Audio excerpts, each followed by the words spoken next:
નમસ્કાર. આજે આપણે એક ખૂબ જ ઊંડા અને રસપ્રદ વિષય પર વાત કરીશું.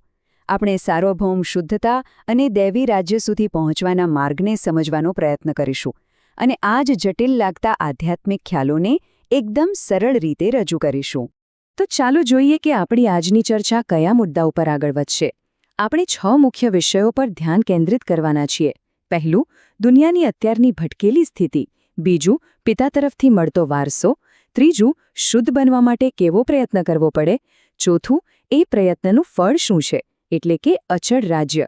પાંચમું, સમયનું ચક્ર કેવી રીતે ફરે છે. અને છેલ્લે, આ બધામાં આપણી ભૂમિકા શું છે. તો આપણી યાત્રાની શરૂઆત કરીએ દુનિયાની અત્યારની હાલતને સમજવાથી. આ જ્ઞાન મુજબ દુનિયાએ પોતાનું અસલી સ્વરૂપ, જે એક સમયે દૈવી હતું, તે ગુમાવી દીધું છે. અને અત્યારે આપણે જે પણ સમસ્યાઓ જોઈએ છીએ તેનું મૂળ કારણ આ જ છે.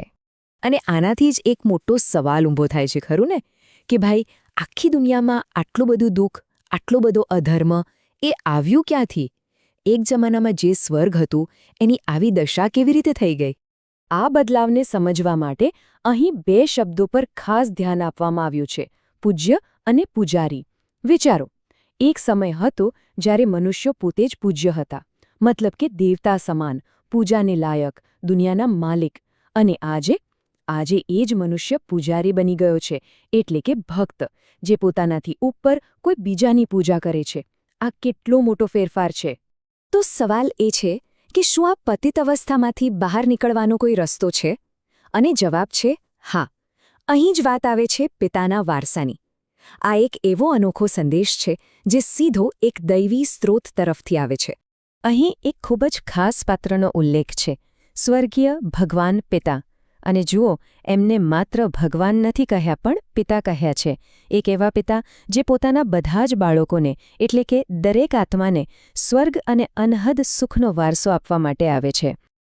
અને આ વાત પર ખાસ ભાર મૂકવામાં આવ્યો છે કે વારસો તો હંમેશા પિતા જ આપે, કોઈ ભાઈ નહીં. આનો અર્થ શું થયો? કે આ આધ્યાત્મિક વારસો મેળવવા માટે એ સીધો પિતા-બાળકનો સંબંધ જ જરૂરી છે. પણ એક વાત સમજવા જેવી છે: આ વારસો કંઈ એમ જ નથી મળી જતો. એને મેળવવા માટે, શુદ્ધ બનવા માટે એક સભાન પ્રયત્ન કરવો પડે છે. એને એક પ્રકારનો અભ્યાસ કે પ્રેક્ટિસ કહી શકાય, જે આ પરિવર્તન માટે ખૂબ જરૂરી છે.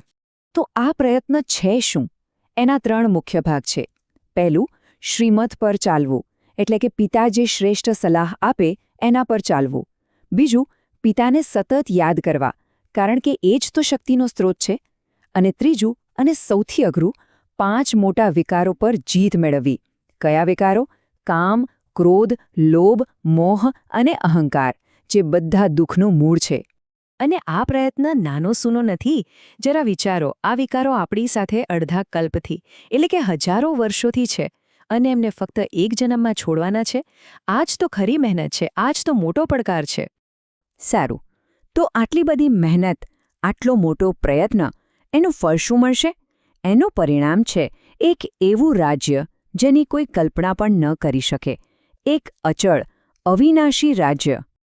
આ પ્રયત્નનું ફળ છે પૂરા 21 જન્મો માટેનું રાજ્ય. આ કોઈ 1-2 દિવસની વાત નથી, પણ એક લાંબા સમયગાળા માટેનું સંપૂર્ણ સાર્વભૌમત્વ છે.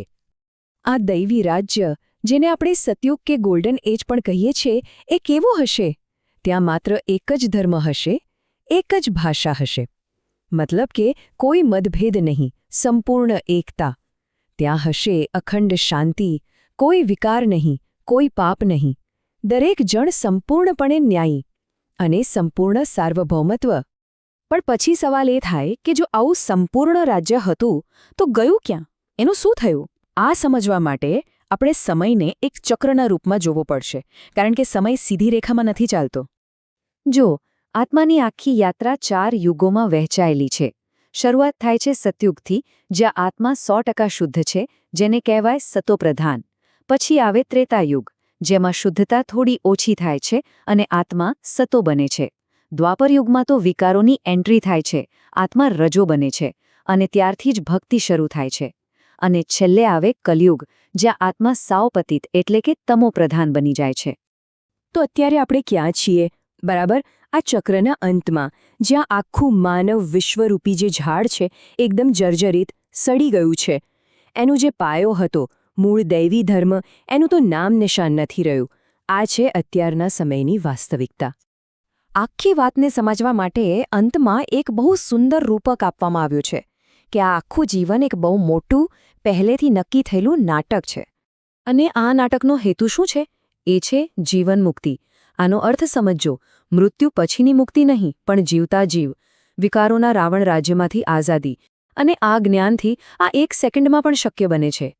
અને આ નાટકની એક ખાસ વાત, પિતા પોતાના નક્કી કરેલા સમયે જ આવે છે. એવું નથી કે ભક્તો બોલાવે એટલે આવે.